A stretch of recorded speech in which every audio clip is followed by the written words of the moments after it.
Roger Bettelma, des actualités uniques, dynamiques et renversantes dans le journal TV. De beaux projets pour des budgets serrés. Batimax, le partenaire des bons plans. Batimax, la qualité au meilleur prix. Lulchanao ni fampalalam-baovao. Réalisez votre rêve d'étudier en France avec PEF. PEF manulcha hoanao ny fampalalam-baovao. Parcours études en France, Cap 3000 Anjar. INA, plus raffiné que jamais. ITA, huilerie industrielle de Tamata, isacham Telsuruariv. Lulchanao ny fampalalam-baovao.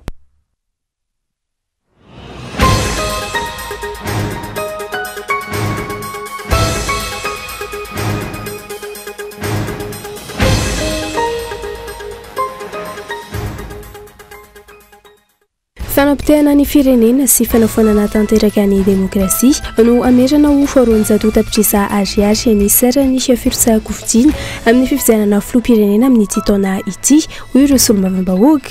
Tokony nandalo teny amin'ny antenimera-pirenena ny famemerana izany hoy ny solombavambahoaka antony ny lalàna mifehy ny fifidianana tamin'ny taona 2022 no nampiasaina.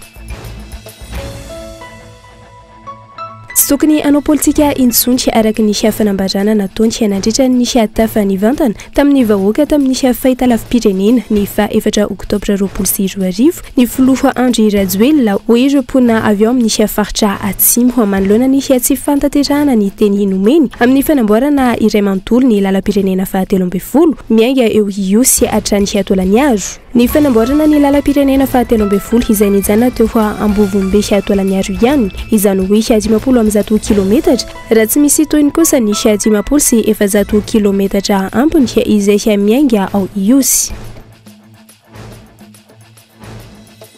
Naseho voalohany sy tamin'ny fomba ofisialy androany ho hitany rehetra ilay horonan-tsary nampitondraina ny lohateny hoe namboiny ny rika no valapariako izay nosoratany profesora Raymond Ranjeva taoriany famolavolana azy nandritra ny eritaona sy tapany. Horonan-tsary izay mamaritra ny fitantanany ny mpanjaka Andrianampoinimerina ary tantara izay mampiseho ny fampiraisana ny vahoaka malagasy iray manontolo. Sahirana sy mitaraina no ny fahatapahan-jiro ireo mpianatra hiatrika ny fanadina-mpanjakana baccalauréat amin'izao fotoana. Ny fanadina-mpanjakana izay anomboka ny alatsinainy ho avy izao ho an'ny seria rehetra tsy ankanavaka. Eo amin'ny maresaka iraisam-pirenena kosa indray pitsom-ponenana maro no fantatra fa namomiany atao amin'ny renirano ny Mediterania raha ny tatitra nataony ny firenena mikambana. Raha ny antotanisa avoaray ho an'ny enimbolana voalohany amin'ny taona ity ankizy manodidina ny 700 no fantatra fa namomiany atao amin'ity renirano ity tamin'ny taona ity izy ireo izay mikasa ny hitsom-ponenana ho an'ny Europe. Ny andindin'izay avy hatrany.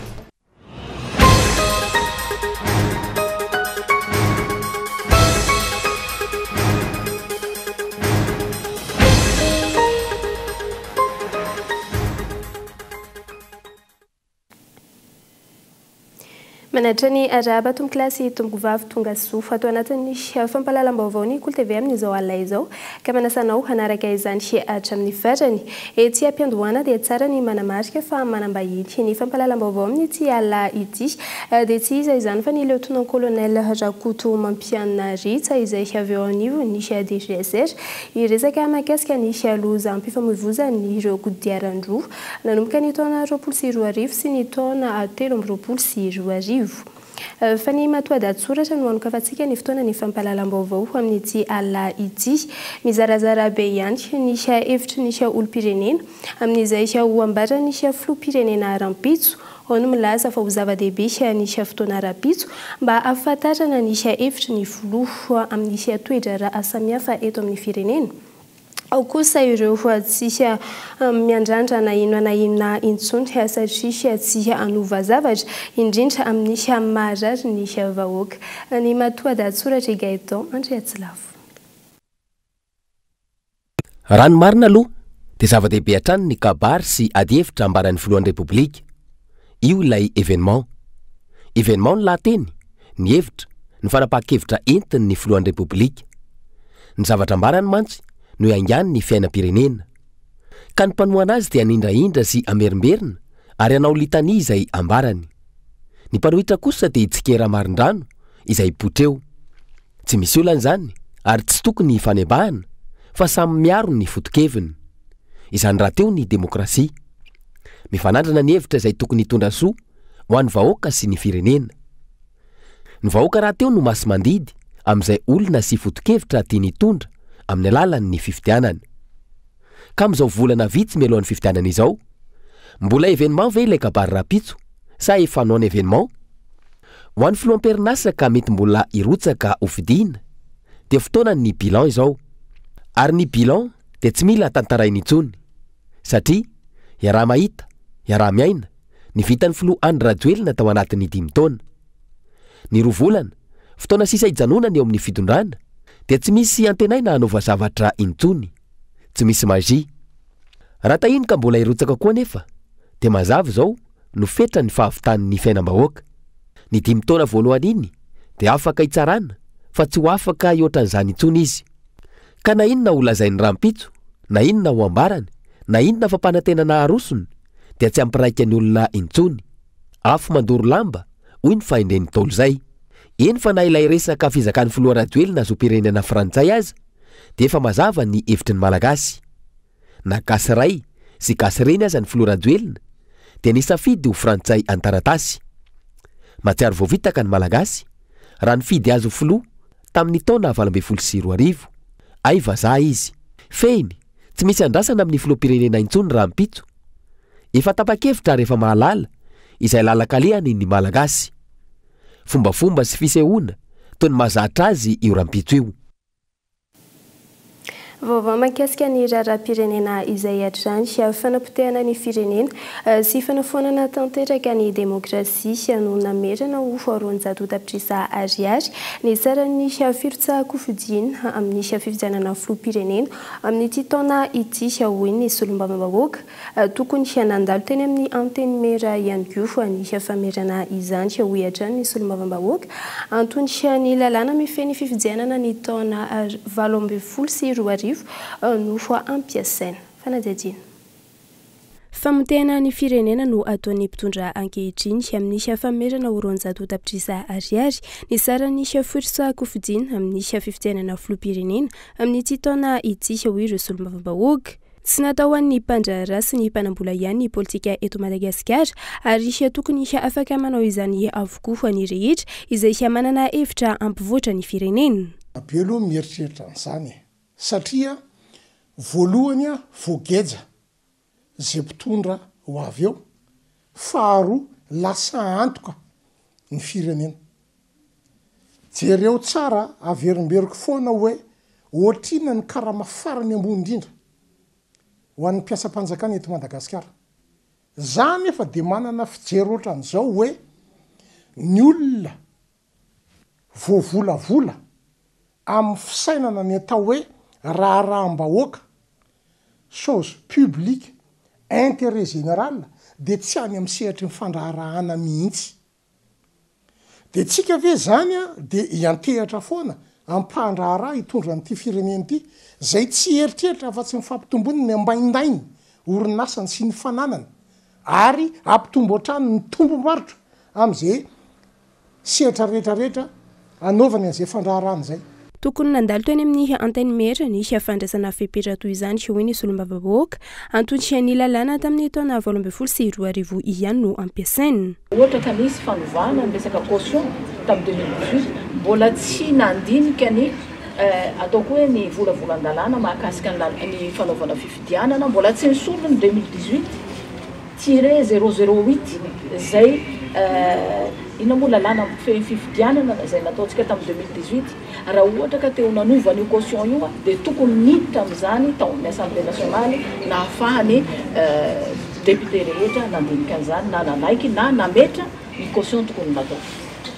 Manay amin'ny mety hiakarany ny fiasarany firotsaham-pifidiana amin'ny fifidianana solombavambahoaka ihany koa izy ireo. Tranga izay tsy ampivoatra faritra antony tsy ny olona rehetra no manam-bola andoavana ny fiasarany firotsaham-pifidiana. taditsika tsara fa tamin'ny fifidianana 2018 dia 50 millions d'ariary izay efa eritreretina hoe mavesatra satria ny antony rehefa niakatra 50 millions d'ariary tamin'ny 2013 ny caution zay ny nalohany tenako tamin'ny élection députation dia 2 500 000 francs de rehefa niakatra ny caution taty amin'ny présidentielle 50 millions d'ariary niakatra 5 millions d'ariary caution tamin'ny 2018 hitanareo zay zavatra zay tsy voatery ny olona rehetrarehetra no manana an'izay ny ahiko amin'izao eo ihany ny élection présidentielle zay atao 200 millions d'ariary fa raha io no jerena tsy maintsy hanova koa zareo any amin'ny caution de députation de lasa any amin'ny 20 millions d'ariary eritreretonareo zay any amin'ny district zay tsy manakatao ahoana no ahafahan'le olany hahita an'izay 20 millions d'ariary zay efa mijery lavitra sahady manko mizaha eto fikambanana mpanao politika ary olom-pirenena maro no efa samy naneo hevitra amin'ny tsisy asara ny firosahako fidiana izay midangana ity ary fanafonana ankolaka ireo mikasa irotsaka izany raha ny fanazavana izy ireo. Lafim-baovao hafa kosa indray tsy nandalo teny amin'ny filan-kefim-pitantanana ny CNAPS ny fikasana agavola 20 miliara ariary izay resaby fa anaovana ny lalaon'ny nosy raha ny fanazavana nambarany filohan'ny filan-kefim-pitantanana fa tsy mbola nandalo teo amin'izy ireo izany fikasana izany fa tsy fantatra ny resaka ambadika fanazadiana. Tsy misy fangatana voarany filan-kefim-pitantanana ny CNAPS ny momba ny vola 20 miliara ariary lazaina fa andangatahina tamin'ny CNAPS mikasika ny lalaon'ny nosy. Tsy misy taratasy na porofo voaray momba izany hoy ny filohan'ny filan-kefim-pitantanana. Filan-kefim-pitantanana anay zany dia bon hoe tsy mbola nisy izany fangatahana voly zany ivoaka anaovana fitesiny zany. Zay zany no mazava tsy misy mety resaka mpisaboribory mety misy ngamba ananana izay eritseritra anao an'izay fa raha ny fandehan'ny fanoloavana vola dia tsy nandalo teo ny filan-kefim-pitantanana zany zavatra zany. Zay zany aloha ny kasika ny ohatrany zay zany eveko hoe resaka tena ateza zay zany izy dia bon ianao hoe hitarijesaka amina zavatra tsy mahapototra atetika tena petraka fotsiny ngamba izy dia zay fa samy manana izay mety andraisany azy ireo ny olona fa hoe tsy nandalo teo amin'ny filan-kefim-pitantanana zany ary nisy daholo dia efa niteny fa hoe tsy nisy nyzany resaka izany zay resaka ambadika tsy hainay izany aloha petraka ao anatin'izy. Nitondra fanazavana mahakasika ny complexe sportif CNAPS votovorona ihany koa ny filohan'ny filan-kefim-pitantanana ny CNAPS ny fifanarahana nisy teo amin'ny CNAPS sy ny ministera ny fanatanjahantena. Fampiasana votovorona satria zany ny teny zany zany hoe anaovana judiciaire ny sy teny votovorona dia hoe anamboarana an'izay le 20 milliards zay zany aloha zavatra nampifatarina anay dia tatako zao ny fandehana. Tany amin'ny volana marsa tany ngamba no nengavo zany ny ministère jeunesse et sport hoe mba hitsitika amin'ny site votovorona io mba hahafahana ho atolotra ho an'ireo commission internationale du jeu na moa comité international du jeu ho validén'izareo zany hoe ahafahana mandray ny judiciaire. Rehefa nampanatarina zay zany ny direction générale tamin'izany fotoana izany dia nanao tratatena conseil dia nilaza fa hoe izay ny petrany ary ny tenin'ny fanjakana dia ny fanjakana no handray an-tanana ny réhabilitation an'io site io fa tsy misy idirany CNAPS. Isan'ny resaka ny ely nambara fa ho antony hanampidirana amponja ny atale jeneraly mpisolotoerana ny CNAPS ny filazana fa nandaha ny fangatahana famoahana io vola 20 miliara ariary io nahazo fahafahana vonjimaika ity atale mpisolotoerana ity ny 9 Jolay taoriny ny fampidirana azy amponja teny Antanimoro. Tsy tokony anao politika intsony araka ny fanambarana nataony nandritra ny tafa nivantana tamin'ny vahoaka tao amin'ny fahitalafi-pirenena ny 4 Oktobra 2020 ny Flo Andry Rajoelina hoy ireo amponina avy ao amin'ny faritra atsimo manoloana ny tsy fantanterahana ny teny nomeny amin'ny fanamboarana iray manontolo ny lalam-pirenena fa 13 miainga eo iosy hatrany taolany azo ny fanamboarana ny lalam-pirenena fahatelo ambin'ny folo izay nijanona teo Ambovombe Toalaniaro ihany. Izany hoe 10 kilometatra ary tsy misy toin'ny kosa ny 10 kilometatra ambony izay miainga ao iosy. Fanajajina. Voafatotry ny teny nomeny tamin'ny 4 oktobra 2022 nandritra ny tafany mivatana nataony tao amin'ny fahitalavim-pirenena niainga tany amin'ny faritra Anosy ny filoha Andry Rajoelina manoloana ny tsy fahavitan'ny fanamboarana ny lalam-pirenena fahatelo ambin'ny folo. Volana vitsy tsy atapera ny fotoam-piasany, kilometatra maro mampitohy Anosy sy Tolanaratra amin'ny androany no mbola tsy nisy fikitiana. Antony takehan'ireo mponina any amin'ny faritra atsimo ny hanajany ny filoha ny fanambina taony dia ny tsy fanaovana politika intsony. Raha namaky tany atsimo ny filohan'ny pirenena tamin'ny 2 taona na 3 taona lasa dia nanome toky fa tsy hanao politika raha tsy vitany RN13. Tapitra ity ny mandano. RN13 tokoko tsy Ambovombe Fort Dauphin ihany fa ihosy Fort Dauphin. Ary io ihosy Ambovombe io ny tena lava indrindra satria raha 600 km ny halavan'ny ihosy Fort Dauphin 450 km no tsisy resaka mihitsy. Raha olona intègre izy manantena azy ny vahoakany atsimo fa tsy ana politika intsony izy satria izy ihany no teny. Raha iverenana hatrany ny daty ny 4 oktobra 2022 nampanantena ny vahoakany atsimo tamin'izany fotoana ny filoha ankehitriny fa tsy hanao politika intsony raha tsy vita ny fanamboarana ny lalam-pirenena fahatelo ambin'ny folo. Tsy maintsy sotaitsika ary tsy maintsy atombotsika amin'ny taona ho avy zao farafatarana izany RN13 zany. Raha fa tsy vita zany RN13 zany raha tsy vita zany RN13 zany tsy manao politika intsony. Ankoatra ny lalam-pirenena fahatelo ambin'ny folo, lalam-pirenena maro ihany koa amin'izao fotoana no tsy vita fanamboarana araka ny tokony ho izy, toy ny RN2, RN6, RN1 bis izay mampitohy ny faritra Bongolava amin'ny faritra Melaka sy ireo lalam-pirenena hafa. Ny faratsian'ireo lalam-pirenena voalaza izay miteraka loza-pifamoivoizana sy tsy fandriampahalemana samihafa eto amin'ny tany sy ny firenena. Vonina iroso amin'ny fametrahana ilay antsoina hoe endrim-panjakana iombonana ny apôzenia indrindra amin'izao fotoana izao izay ahitana ny tsy fahatombanana maro mialoha ny fifidianana izao.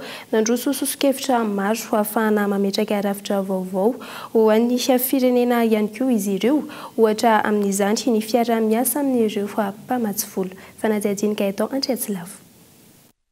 Ho fisorohana ny disadisa sy izay krizy mety iseho, indrindra amin'izao fotoana ahitana tsy fahatombanana maro mialoha ny fifidianana izao. Nanamafy ny eo anivony ny apôzenia na ny rafitra endrim-panjakana iombonana fa vonina izy ireo iroso amin'ny fampiarana izany endrim-panjakana iombonana izany. Isan'ny tanjona amin'izany raha ny fanambarana navoakan'izy ireo, ny fametrahana dinga-pifidianana misokatra ho tombotsoa ambony ny firenena. Amin'izany no ametrahana ny tsy vitany lana eo anatrehany ireo mpanao politika rehetra, azona fifaninanana mazava. Amin'izao fotoana hoy izy ireo, ny génie no ametraka fandaminana sy ny fitsarana ary ny fanaraha-maso ny famatsiana ary tsisy mpikamana ao anaty ny afaka irotsaka. Azontsika lazaina hoa fa ny sarotra ny miaraka amin'ny mpiray-tanindrazana amintsika dia ny anova ny fomba fisainana andehanana any amin'ny fifidianana. Satria zareo mihevitra hoe rehefa manaiky ny vazaha dia mandeha io satria samy maika iteneniko tsy teny mihaja loatra izy fa samy maika hijapy hoe zahako tsy maintsy maresy ninona fifidiananao. Eh bien banco, on leur dit oui. Mais au moins, dans le cadre de ce que nous proposons, vous allez être élus proprement. Et quand je dis proprement, je vais même rajouter quelque chose. Vous n'allez pas dépenser des milliards et des milliards d'ariards pour faire votre campagne juste pour montrer la vacuité profonde de chacun de vos projets. Na izany, tokony hisy ny continuité de l'État raha ny fanazavana, ary tsy ekeny intsony raha ireo vahiny sy mpamatsy vola no mibaiko. Être indépendant, excusez-moi, moi je n'ai jamais dit qu'on veut être indépendant. Satria le teny gasy ny tena manja. Izay te aleo tena. Ma le tena, c'est pas être indépendant. C'est de choisir les dépendances que l'on veut, mais souverainement. Anjaranay ny mifidy izay olona tianay anampy anay. Fa tsy hoe ho ampindra hanina dia za ndray avy eo no tsy maintsy mivaritena ny olona ho tsy vahiny zany e tsy manampy anao satria ny fitiavany amin'ny tanindrazanao na ny fitiavany ny havanao anampy anao izy raha hitany fa misy zavatra azony ho alaina ho azy ny zavatra ho atolo tao. Tsy petraka ny lamina rehetra raha tsy misy ny filaminana eo amin'ny fikarakarana ny fifidianana, isan'izany ny filaminam-bahoaka sy ny fahafahana ary ny filaminana araka ny lalàna. Tsy hivina trany, tsy resy lahatra amin'ny firosoana amin'ny fifidianana ankehitriny ny apôgénie noho ireo tsy fahatomombanana maro miseho. Vaovao mahakasika ny fahampitea ny seha-piarina kosa indray ahina ovatsy ny seha-piarina ilongilongy mampalaza ny Nosy Be ka natsona azy taloha Nosy Be manitra amin'ny vidiny miena amin'izao fotoana tafidina hatrany amin'ny 300 ariary ny ilongilongy ankehitriny ka voatery mirona amin'ny fambolena hafa indray ireo mponina any Nosy Be. Fanadedina. Raha toka 4,000 ny kilao ny langilangy teo aloha, nidina ho 500 zany ny taona 2024 ary 700 amin'ny ity taona 2024 ity. Mitaraina ireo tantsapa mokatra ary nilaza fa ho faty io seha-piarina io raha mitohy ny fihenam-bidy tahaka izao. Tsara manefantarana eran'ny Madagasikara rehetra fa langilangy ny mampalaza Nosy Be zegny mahatonga Nosy Be lazaigna hoe Nosy Be mangitry. Agnisan'ny voly ny riarian'ny plantera zo tamin'ny fotoanandrony, riarian'ny tantsaha gnanaovandro fiainagnandro jiaby, ampianaragna zaza gnanaovagna tragno, itsaboagna tegna, agnatsarana fiainana. Fa tsika mikoragna zio zany am'le fitondrana misy zio maty tanteraka prix langilangy raha Nosy Be. Raha any amin'ny 6 milliards izy tamin'ny fotoanandrony, 6 milliards, 5 milliards, 300 ariary na 300 zay dako aizantsika izy amin'ny fotoana zio. 300 zany kilon'ny langilangy ao Nosy Be zio. Alio aby aza anao mamono langilangy mitsabo sakay na mitsabo raha hafa mba mahazo avantage tozay le iantehatra am'le langilangy. Io nefa le fiainan'ny vahoaka Nosy Be ray manontolo raha ny tantsaha no teneniny. Raha toka manodidina ny 50 taonina ny ilangilangy ilaina maneran'ny tany, manodidina ny 270 taonina no vokarina eto Madagasikara. I Madagasikara araka izany no mitazona ny laharana voalohany amin'ny famokarana, saingy i Comore no laharana voalohany eo amin'ny kalitao ny ilangilangy maneran'ny tany. Mamokatra betsaka i Madagasikara, saingy miena ny kalitao ny vokatra. Izao ndray misedra io olana noho ny vidiny io. Ankoatra ny langilangy, misy lavanilina ihany koa ny faritry Ambarivato na ny Nosikomba, raha i Nosy Be no resahana, saingy maty ary tsy misy vidiny ihany koa ny lavanilina ankehitriny. Mitotongana ny fiainam-bahoaka ao an-toerana, indrindra ireo tantsapa mokatra. Ny sehatra ny fiainam-bahoaka zany raha Nosy Be resahana, no totongana tanteraka zany ny fiainam-bahoaka. Tonga am'le fitenenana hoe taka ny valala voatango tsy mahita zay andehanana. Ny fitondrana moa nantenen'ny fitondram-panjakana nandritra ny 5 taogno, tapitra io 5 taogno ny fitondrana manara-penitra, maty ny vidim-bokatra ny tantsaha ray manontolo ankehitriny. Ka ny mponina Nosy Be zio zany tsy mbola magnantegna fitondrana eky hoe ny agnatsara fa changement no zavatra takiny. Azovy koa filoham-pirenena vaovao afaka hitsinjo ny fiainan'ny tantsaha agnatsaratsara izy bebe kokoa. Raha te hivina, manana tantsaha misehatra amin'ny langilangy manodidina ny 1000 i Nosy Be ary manana lambika mihoatra ny 200. Isan'ny mahasarika ireo mpizahatany hitsidika ny Nosy Be ihany koa ny famokarana sy ny fanodinana ilangilangy ho l'essentiel. Ity seha-piarina ity izay efa ho faty tanteraka raha tsy misy fepetra ho raisina manoloana ireo olana mitranga ireo. Fanaseho voalohany sy tamin'ny fomba ofisialy androany ho hitan'ny rehetra ilay horonan-tsary nampitondraina ny lohateny hoe Nampoina ny rika no valapariako izay nosoratany ny profesora Raymond Ranjeva taorian'ny famolavolana azy nandritra ny eritaona sy tapany. Horonan-tsary izay mamaritra ny fitantanany ny mpanjaka Andrianampoinimerina sy horonan-tsary naneo ny fampiresana ny vahoaka manontolo. Fanadedina. Olo manakaja sy mpanao politika ary olon-tsotra maro samihafa no tonga nanome voninahitra ny fampisehoana voalohany sy tamin'ny fomba ofisialy ny horonan-tsary mitondra lohateny hoe Nampoina ny rika no valapariako tetsy amin'ny kanaly Olympia tamin'ny ity androany ity. Horonan-tsary izay nosoratan'ny profesora Raymond Ranjeva izay mampiseho ny fitantanan'ny mpanjaka Andrianampoinimerina ary mampiseho ihany koa ny fampiresana ny vahoaka malagasy sy vakivolo. Aretina lehibe eto amin'ny tany sy ny firenena amin'izao fotoana izao ny fanazavana ny fisarambazana ka tsy mendrika izany ny valagasy raha ny fanazavana. ny oronan-tsary nampoina izay nivolavolaina andritra ny taona maro ary entana ampisehoana fa tsy mizarazara ny voaka malagasy. Ny hevitra lehibe ao zany a dia ny hoe tsy mimpanjana tany na mpitambatra amin'ny malagasy ho ray efa vinana andrenam-ponomerina zany a efa nototosainy a ary efa vitana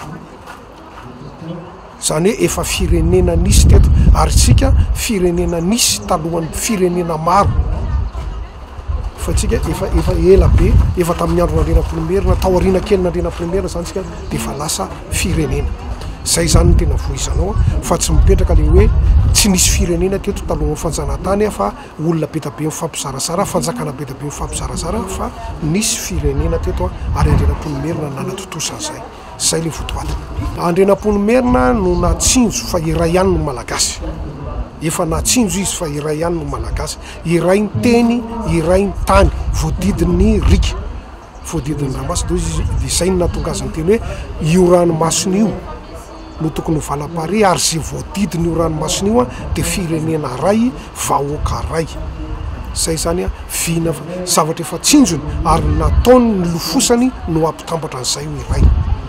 Nanano sarotra raha ny fanazavana ny nitadiavana ny toerana hanodinana ity oronan-tsary ity sy ireo mpilalao nyrafitra izany ary nitaky ezaka lehibe avy amin'ny tsirairay niaraka tamin'ny famolavolana ity oronan-tsary ity. Nanano sarotra fa zany nefa fantatra mialoha fa tsy maintsy hanano sarotra io a satria ny tantara tamin'ny tany amin'ny valo sy valonjato sy arivo taona tamin'ny taona valo sy valonjato sy arivo dikan'izany mbola betabe ny zavatra misy amin'izao zay tsy nisy tamin'izany na ny hazo fotsiny ohatra hoe tsy nisy kininina tamin'izany tsy nisy sapin tamin'izany tsisy voandelaka tamin'izany reny zavatra nampidirina tanterana adona dia tsy maintsy nitady ny toerana tsisy an'izany rehetrarehetra zany mazava ho azy fa tsy nisy antenina parabolika tamin'izany tsisy filany jirama tamin'izany tsy maintsy tadiavina hoe aiza ho izy eto Madagasikara no misy toerana mbola tsy ahitana an'izany rehetrarehetra zany na lavitra na akaiky dia zay moa tany Antsorobe no nahitan'izay toeran'izay a dia tany le izy no natao.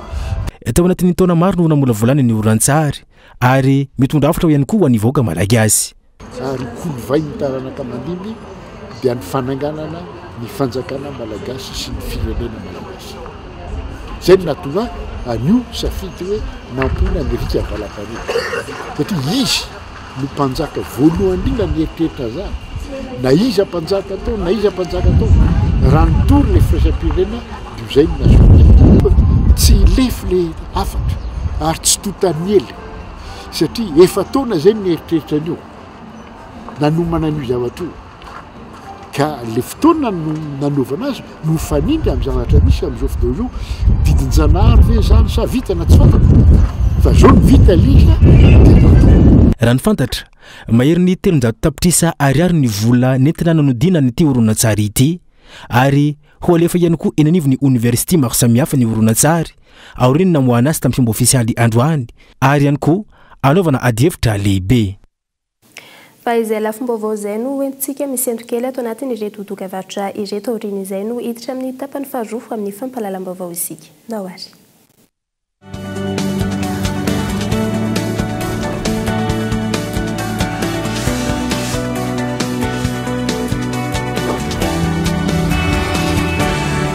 Tombola Somaro 10e édition Paris mazahoa fiara vaovao be moto VTT ary loka maro be tsotra ny fandraisana anjara alefaso SMS amin'ny 038 88 811 11 ny hoe Somaro espace non complet anarana feno SMS ray 2000 ariary fandefasana SMS illimité ka mandraisa anjara hatramin'ny 11 août 2023 ho avy zao misy fisariagna isaka ny telo herinandro miaraka amin'ny Telma izaragna voyage tout frais payé à Nosy mandeha festival Somaro karakory Paris.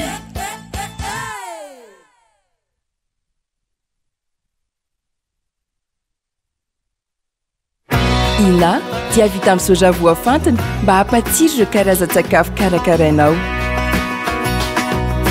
Ny menaka Ina dia ahitana oméga 3 sy oméga 6 ary ara-pahasalamana no ny otrikaina entin'ny soja.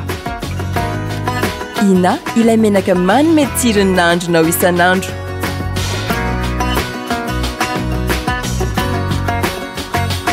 Ina plus raffiné que jamais. Ita huilerie industrielle de Tamata hisatra amin'ny 3 sy 4 arivo.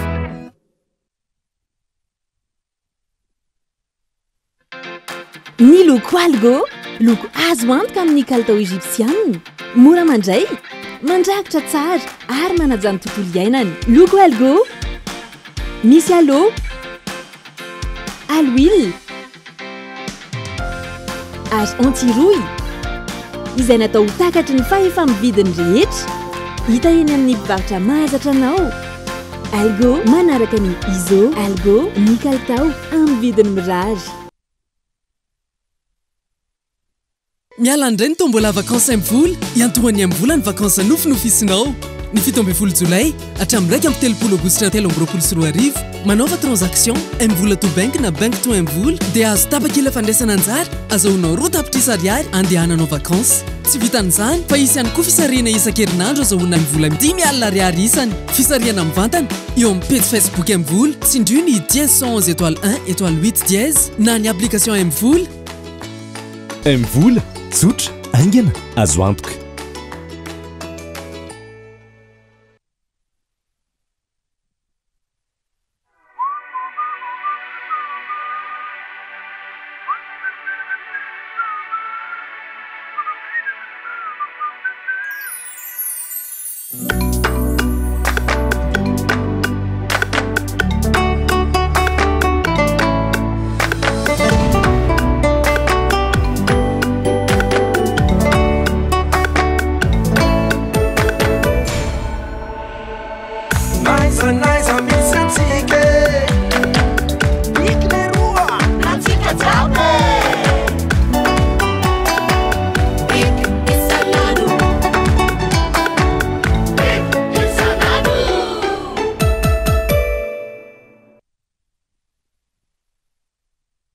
Starzmada 2023 présente Manalaz Vita Bac dimanche 23 juillet 2023 au terrain Escantalmen à partir de 10h avec Wada Youngs, Rimka, Eldro, Basta Lion, Agrad, Raoult, FSC Music, INS, Rapa.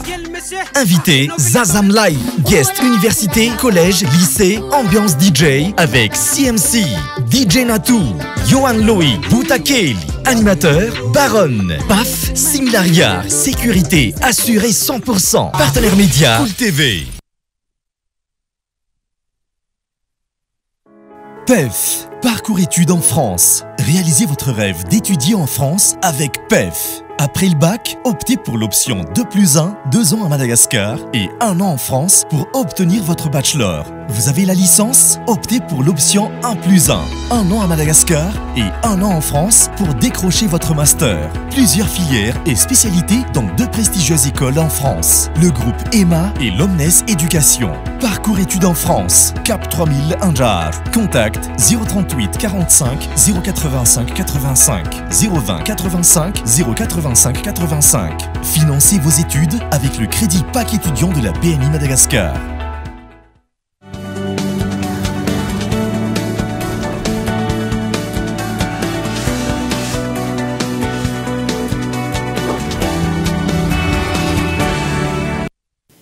Tavaverina indray eto amin'ny fotoana ny fampahalalam-baovao isika ny vaovao mahakasika ny fanomanana ny fanadina baccalauréat indray no anohizantsika ny fotoana ny fampahalalam-baovao.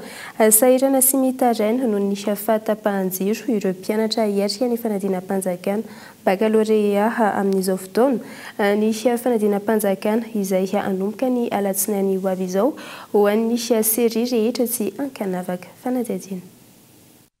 Mahatsiaro voaelingely ny fahatapahan-jiro ny famerenandeso nataon'ireo mpianatra hiatrika ny fanadinana baccalauréat raha ny ao mananjary manokana no resahana.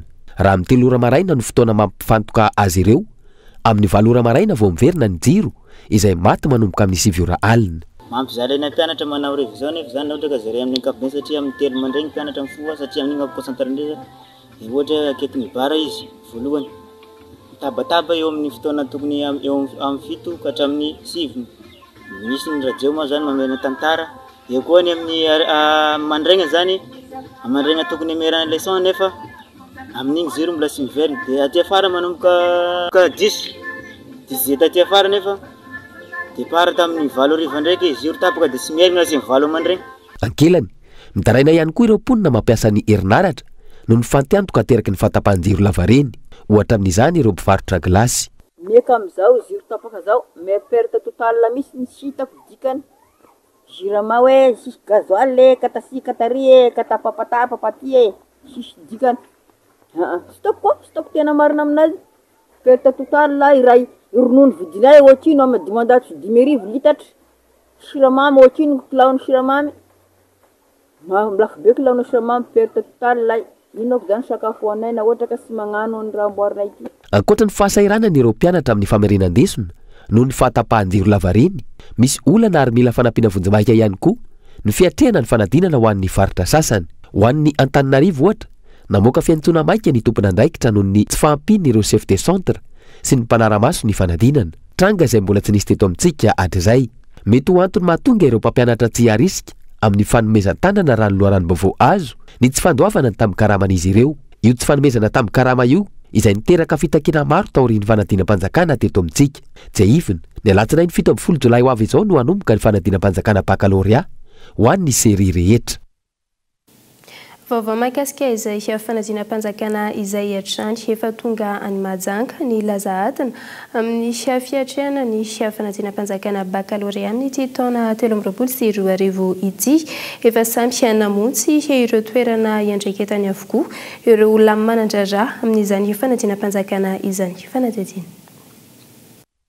Ireo pitsopitsony madinika sisa no apetraka fa amin'ny ankapobeny efa vonona amin'ny fanatanterahana ny fanadinana baccalauréat ny ao anivon'ny universitény Mahajanga amin'ny alalan'ny office du baccalauréat. Zao dia efa any amin'ny toeram-panadinana daholo ny lazadina rehetra tsara ambina.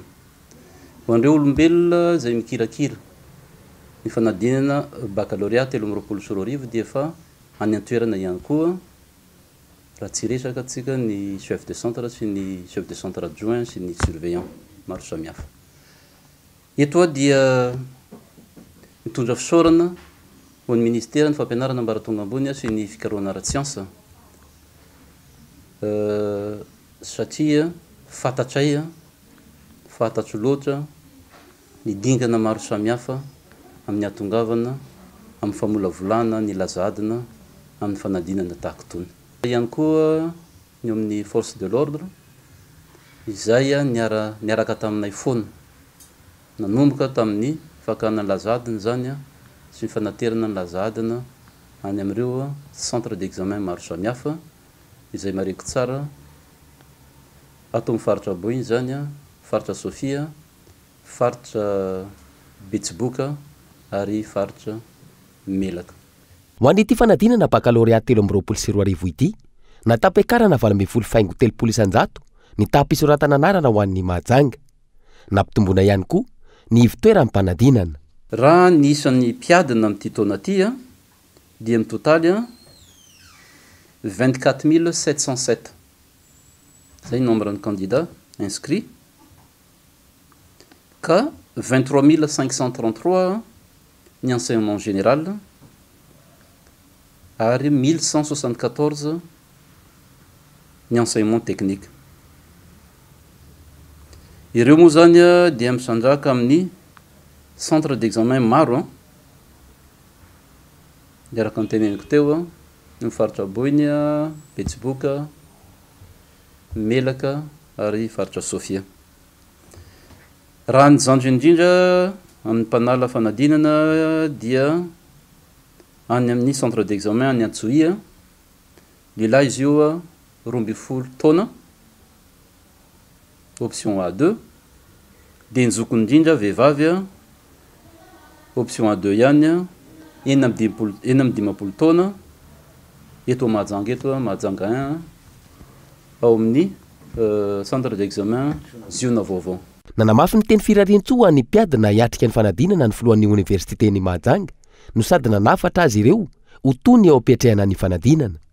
12 taona ny zandriny indrindra ho an'ny Mahajanga, mpiadina avy any Antsohia, raha 15 taona ny zokiny indrindra ao Mahajanga tapo-tanàna.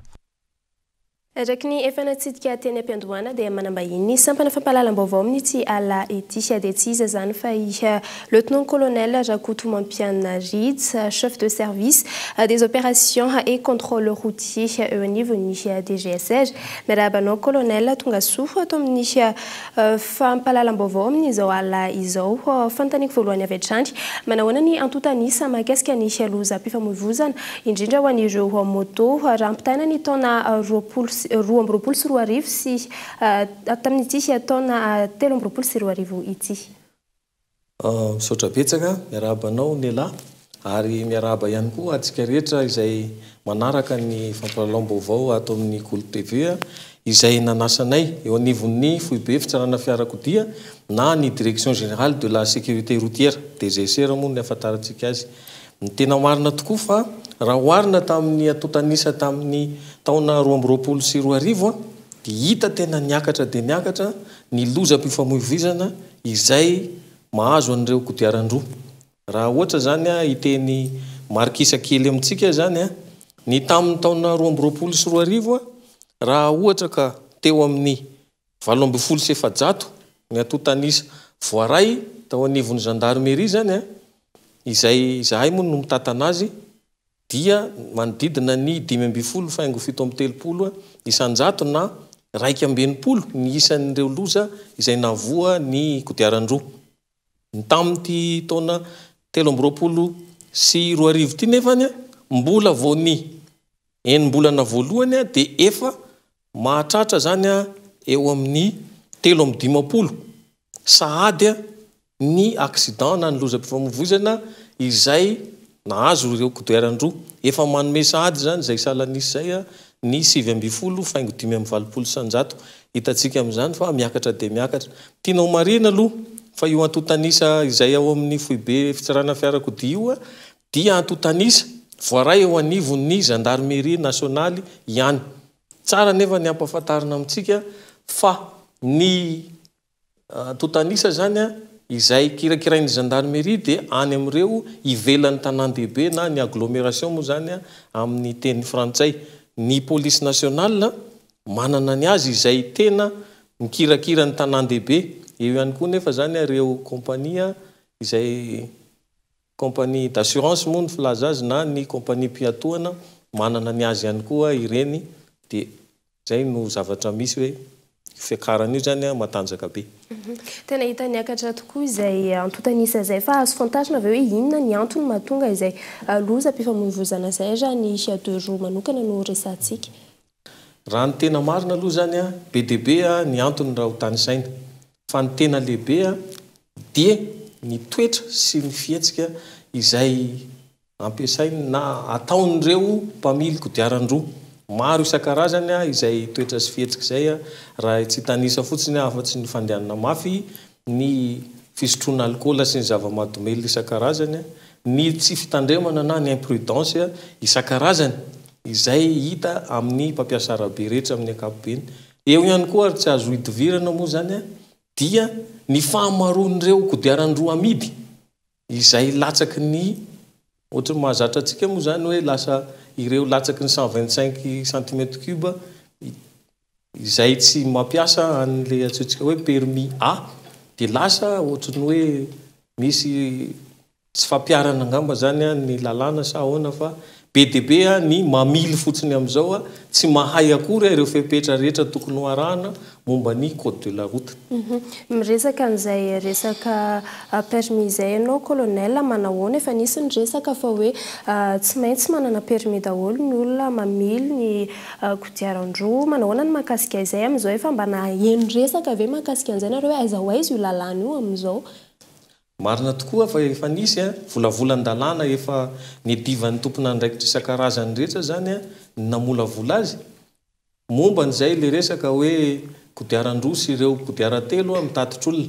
Hatramin'izao moa zany dia mbola miandry ny fanapa-kevitra avy any amin'ny tompona andraikitra fa dia efa nisy mihitsy ny firesahana ny hoe tokony hanana an'izay fahazon-dalana mamily na ny permis de conduire zay ireo mampiasa an'ireo karazana kodiaran-droa indrindrindrindra. Fa ankoatran'izay hoe fahazahoan-dalana mamily zay, manahoana ny mety hoe fepetra izay apetraka ireo anaramaso ireo mpitondra moto sy ny isorohana ny mety hoe isiny ny loza mpifamoivoizana. Ny zavatra misy moa zany efa samy miezaka, samy manao ny tandrify azy ny tsirairay ho an'ireo tompona andraikitra rehetra mifampiarana ny lalàna zany na ny eo anivon'ny gendarmerie zany na ny amin'ny police nationale indrindrindrindra moa ao aminay ao amin'ny DGCR na ny FUB fitsarana fiarakodia. Nefa zay zavatra zay moa zany azo lazaina hoe tsy ampy satria be dia be amin'reto mpampiasa kodiaran-droa izay miala lavitra ny olana mikasika ny fitohanana eto sy eroa ngamba sy ny sisa no tsy mahay sy tsy mahafantatra akory ny tokony ataony ary zay zavatra zay zany dia tena lasa olana lehibe.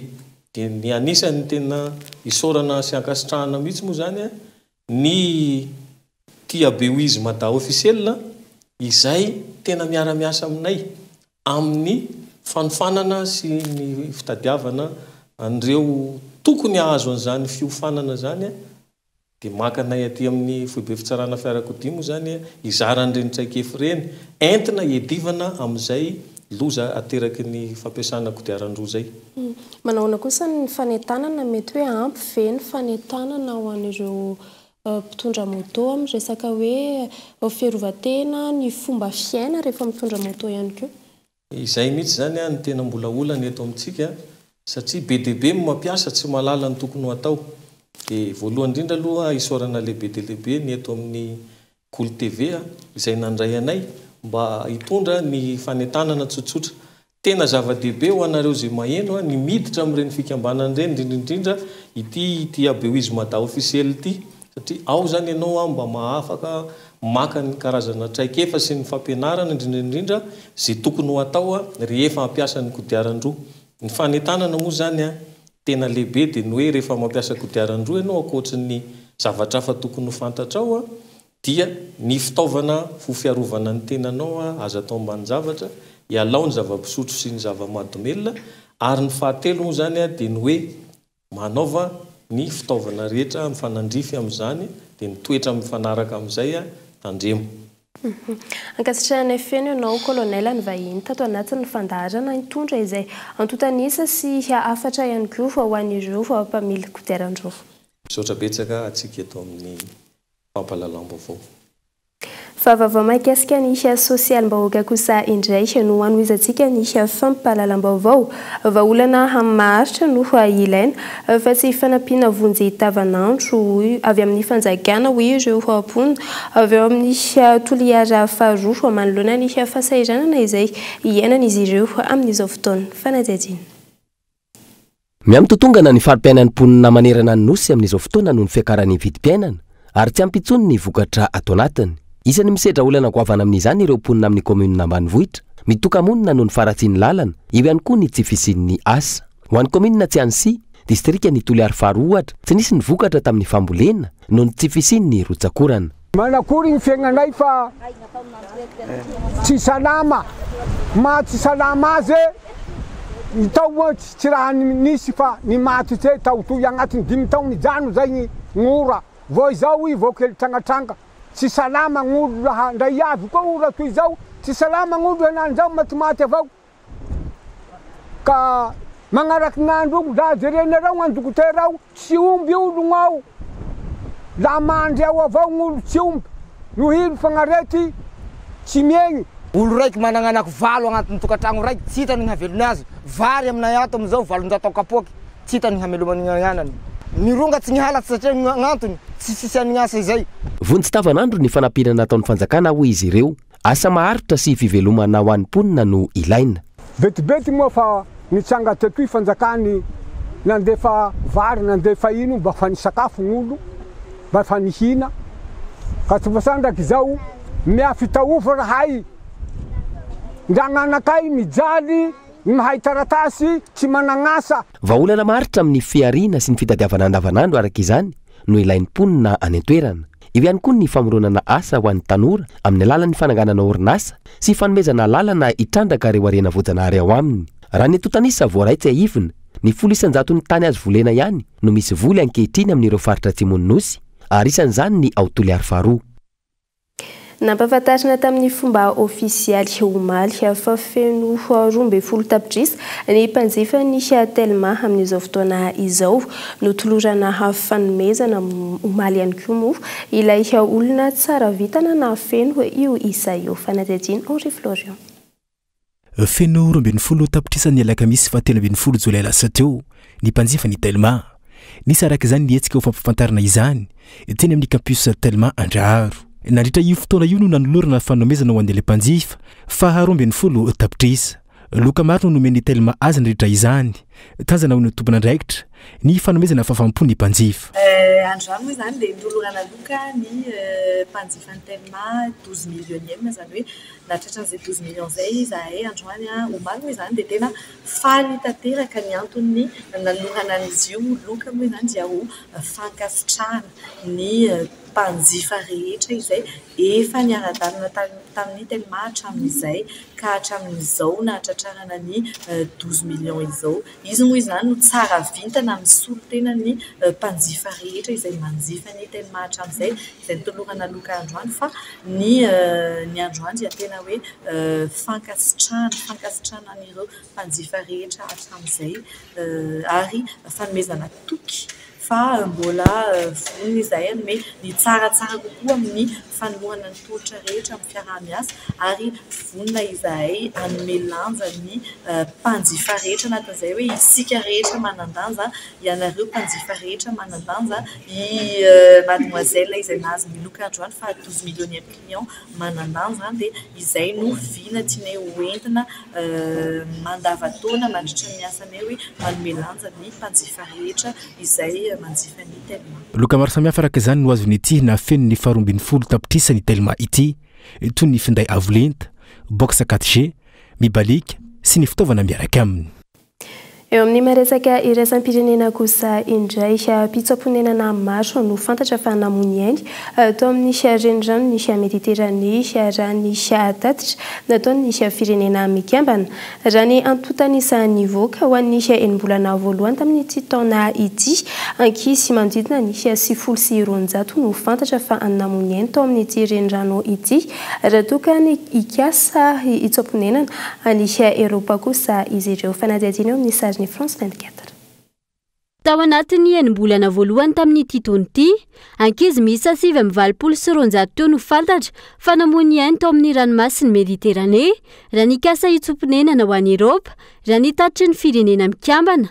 Antotanisa izay nahitana fiakarany avy roa eny raha ampitahaina tamin'ny taon-dasa. Antony nanaovany ity farany antso fanairana niaraka tamin'ny UNICEF tao Genève. Ankilany, na eo azy ireo lozan-dranomasina mahazo ireo mpitsoponenana, tsy nomeny tompon'andraikitra Italiana lalana, hanao ny asa famonjeny ireo hiarambonina ilay sambo lehibe iray, antsoina hoe Ocean Viking, izay miantsona kilometatra vitsy miala ny Italia. Tsy aivana, antony nanakanana ity sampo-pamonjy voina ity tsy hanao ny asany, ny famonjeny ireo mpitsoponenana miisa 570, nandritra niraka nataony farany ny 7 Jolay tany amin'ny sisitany ny Libia, izay any amin'ny ranomasiny Mediterranée hatrany. Fanapa-kevitra izay isany mampanontany tena ny fikambanana tsy miankina ao amin'ny SOS Mediterranée. Manoloan'izany, miantso any Eropa hietsika aingana noho io fanakanana ilay sampo-pamonjy voina. SOS Mediterranée io ny fikambanana tsy miankina, raha manao ny heriny rehetra amin'ny fanajanonana ny hetsika famonjena ireo mpitsoponenana ataony fikambanana tsy miankina kosa ny gouvernemanta tariny Giorgia Meloni izay prime-ministra italiana. Dia izay indray tompoko kilasy tompoko vavy no azonay natolotra taminao tamin'ity ala ity ankasitrahanay tany tokatrano tany nanaraka izany hatramin'ny farany. Veloma tompoko.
INA, plus raffiné que jamais. ITA, huilerie industrielle de Tamata, Isacham Telsuruariv. Vous a présenté Nivavo. Réalisez votre rêve d'étudier en France avec PEF. PEF nanolotra ho anao teo ny fampalalam-baovao. Parcours études en France, Cap 3000 Anjar. De beaux projets pour des budgets serrés. Batimax, le partenaire des bons plans. Batimax, la qualité au meilleur prix. Vous a présenté Nivavo. 5G Batelma, des actualités uniques, dynamiques et renversantes dans le journal TV.